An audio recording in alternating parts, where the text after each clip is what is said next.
Hi there, welcome to the video. Today I'm going to share some tips and tricks for setting up your TV and PlayStation 5 to work together to give you the best experience with your new console.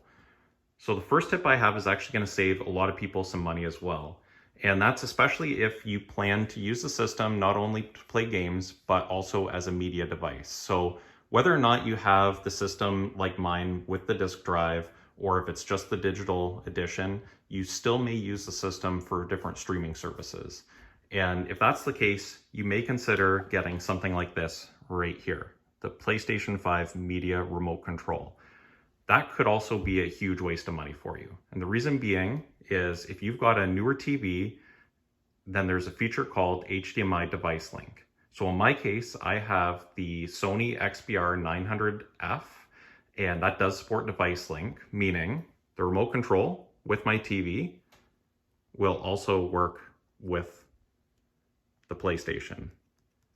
And all you have to do to set that up is go up here, go to your settings, and then you're going to go to System. You're going to go to HDMI, and then you just want to make sure HDMI device link is on. And in my case, it was defaulted as on with the system. I'm not sure if that was something to do with transferring over my PlayStation 4 information, because that is a feature I had turned on with the PlayStation 4. And this tip also works on the PlayStation 4 if you happen to have one of those. So in that case, you don't need a different remote. You can just use your normal TV remote.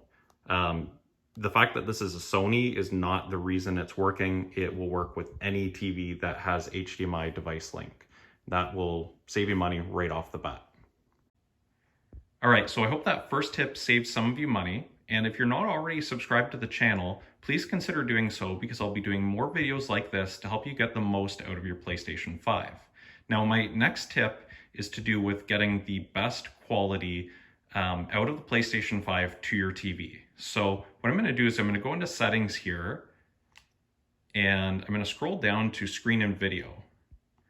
And you're just going to want to go to video output information and make sure that you're getting 4K. So in my case, you'll see up in the top here that yes, I'm getting 4K, and then also HDR, and it shows supported. However, when I first hooked up the PlayStation 5 to my TV, I was getting 1080p, and when I looked down to HDR, it was showing that it was not supported. And the reason being could be a couple things. So the first thing is sometimes with TVs, not every HDMI input supports 4K or supports HDR or supports even the 120 frames per second. So you want to make sure that you've selected one of the right ports.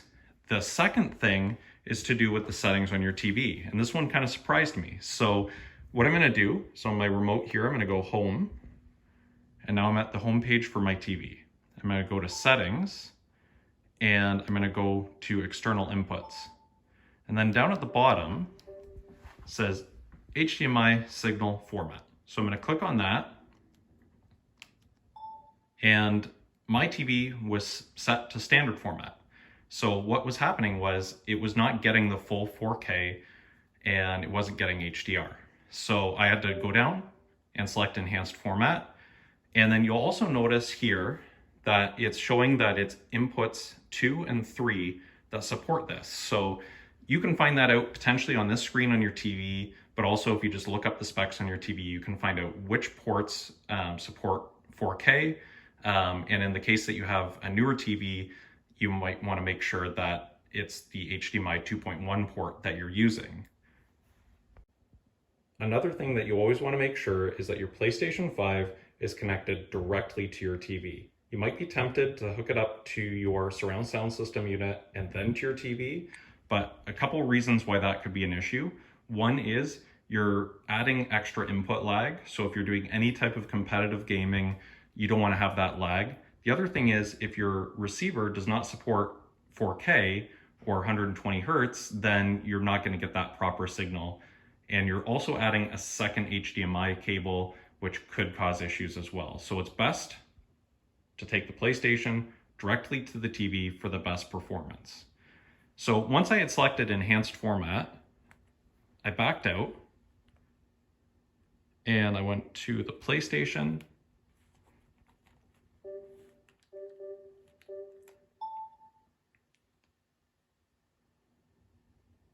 And again, right off the bat, it was showing the proper resolution and that HDR was supported.